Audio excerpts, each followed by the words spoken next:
might be wondering, why in the heck am I wearing these shoes? Or I'm carrying these shoes and not wearing them? Well, I had a little accident this morning getting out of bed, and I broke my toe. So, you know, and Rachel, she was so awesome. You know, she at least had 1 out of 3. You know, it had great shoes on. So I thought I better at least have them here so you can see them. So that's my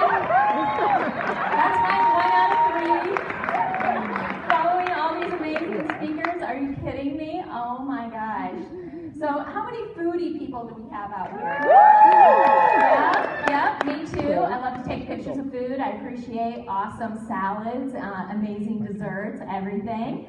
And so recently I had the bright idea that I was going to try to make a macaron.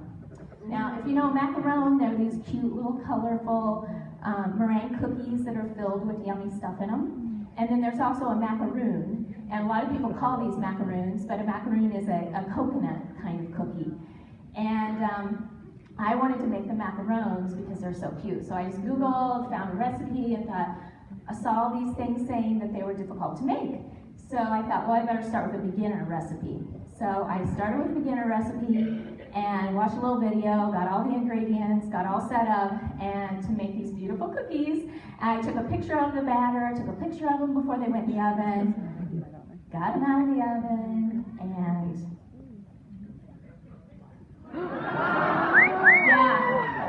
yeah, not so pretty, huh? They were disgusting looking. They were cracked, they didn't rise up, they didn't have the little feet on them, they were discolored, everything wrong with them. So I tried to decrease the time that I cooked them. I tried to decrease the temperature. I tried everything, and I had mixed up all this batter, and nothing was working. So I thought I would go back to the drawing board, and I read the reviews of the recipe that I was using, and I kept seeing all these reviews of people who weren't, you know, they weren't having success with it. They were spreading all over the pan, they were cracking, they were doing a lot of the stuff I was doing, and it was just like hundreds and hundreds of reviews on this thing. And so I thought, okay, so it's not me. Well, then I read a review that said, I'm 12 years old, and I made these cookies, and they were perfect.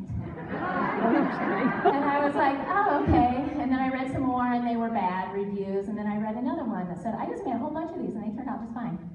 I thought, holy cow, okay. So sprinkled in all these hundreds, there were people that were doing it. So what did that tell me? It told me it was possible, and it was a technique, something that I could learn and that I could do. And it took me back to about 10 years ago when I started in this industry, when I went to my first convention and I saw all these people walking across the stage that were having success, and they were all different. They all looked different, they had different personalities. And what I learned was that to be successful, all you need to do is learn the skills and techniques. And so that's what I did. So what do you think I did with the macarons? Yeah, well, I threw them in the trash. Dennis tried to eat them, but I threw them in the trash.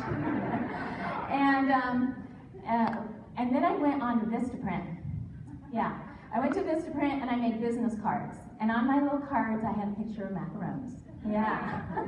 And I had my new recipe website I was going to launch, SueLincoln.com. I had my little Instagram account, I am Sue Chef. And I knew that they would take about a week to come, and I thought, well, that'll give me time to learn. But at least I'll put it out there that I'm doing it.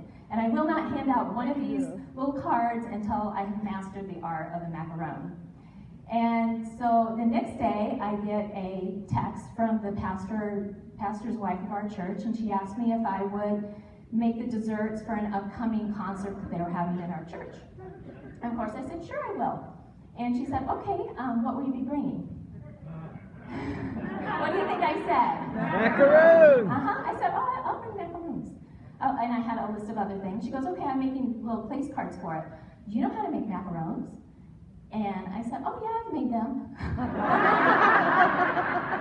Yeah, I didn't tell her the first part, what they look like. So I got busy that next week. When I go to bed, I start like Googling and watching more videos, looking at more recipes, and trying to figure out what the heck I was doing wrong. And I thought I had it figured out. So on a Saturday, right before the Empower call, I got on, I got all my spread out, all my ingredients, had everything measured out just right. Then I heard a powerful call from Dennis Ligon and Joe Melly, and I was all pumped up. And after the call, I made up my first batch, popped them in the oven. They came out. They were a little small, they were a little bit thick, but they looked pretty good. So I made up some more, put them in, took them out, and they came out perfect. So, yeah, that day I made 225 macarons. Wow. And did I tell you how many women were going to be at this event? 3. 800.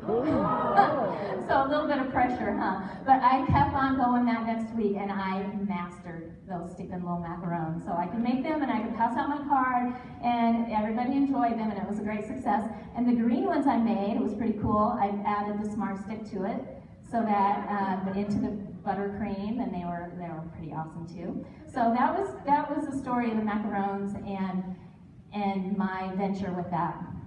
So how would you like to hear 6 little steps, or maybe it's just 5, I did, a recipe for creating, change that whole thing here.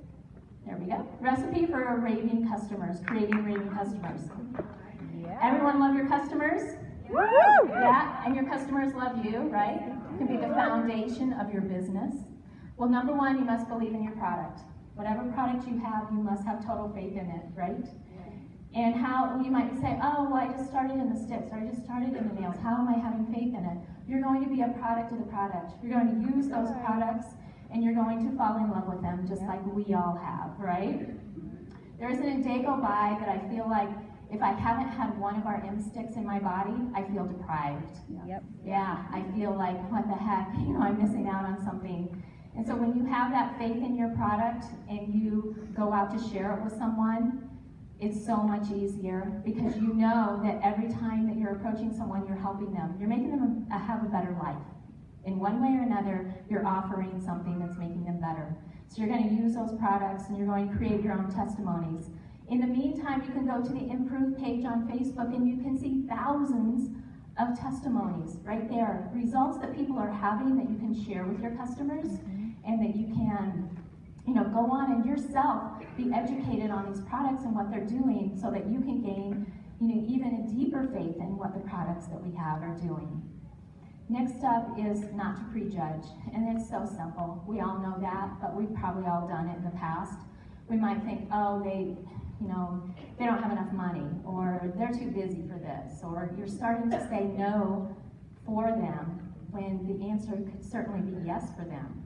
It took me back also to how I was approached in network marketing into this industry, which has been nearly 10 years ago, like I said. And at that time, I had 3 Curves fitness franchises that I had started. I had a tanning salon. I had over 1,000 members that I was taking care of. I was really, really busy, and I was making okay money. But a girlfriend of mine approached me with a product that she thought I'd be interested in, and that is how I learned about residual income. And that's how my mind opened up to the hugeness that network marketing, this industry, can offer to people globally. And what we have now is a product that can help people's lives, can help their health, can help them improve their financial situation in so many areas. So don't prejudge, don't make a decision for someone that this can change their life. Build relationships, of course. We've heard all about that. We all know that. Foundation of your business too is building a relationship and communicating with your customers, making sure that they feel special, because what it's doing is putting you a step above everybody else that they are purchasing from. They're not going to be getting makeup from someone that really cares, at the makeup counter about their life, about their family, if their daughter's getting married, if they're, are having surgery or whatever. But making that connection, use social media to your advantage too. Be sure and go on and you're wishing them a happy birthday. Or if you have your note here that their daughter's getting married or whatever, send that special note to them. When you use social media, they know that you're thinking of them at that moment. It's great to send a card too. Of course, send cards for whatever, but at that moment, you can instantly be thinking of someone and they know that you're thinking of them, and that means so much to people these days. We like to feel connected, and we like to feel like people are caring, because we do. Invite your raving customers and business partners business partners encourage referrals.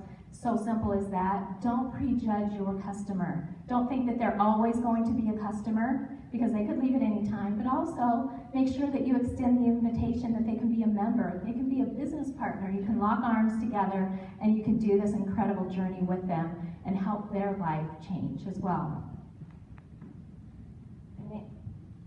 End it with this here, and this, I have 9 brothers and sisters, and I have 4 sisters and 5 brothers, and my mother, who passed away a couple years ago, her name also was Betty, but a couple years ago she passed away. But in 1991, she gave me and my 4 sisters a recipe book that she had handwritten, and it meant so much to us.